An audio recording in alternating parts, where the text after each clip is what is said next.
Hello guys, for today's video ay nandito tayo ngayon, nag-harvest tayo ng okra guys. Ayan yung auntie ko kasi na-miss na daw niya yung okra. Ayan, nag-harvest siya ng okra kasi aanhin natin guys, yung nilalaga lang. Masarap siya guys, yung sinasawsaw lang sa tuyo at may kalamansi guys. Ayan.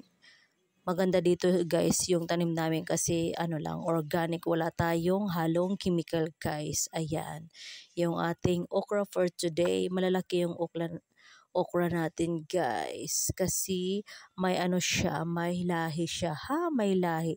May lahi siyang malalaki. Ay, di ko alam guys kung anong lahi nitong okra na to kasi ang lalaki niya guys at saka mahaba siya guys. Ayan. O, syempre yung matanda na hindi na natin kinuha guys kasi papaanohin natin, papatuyuin natin siya at itatanim ulit guys. Ayan. Mas maganda talaga guys pag may tanim tayo kasi may pipitasin tayo guys.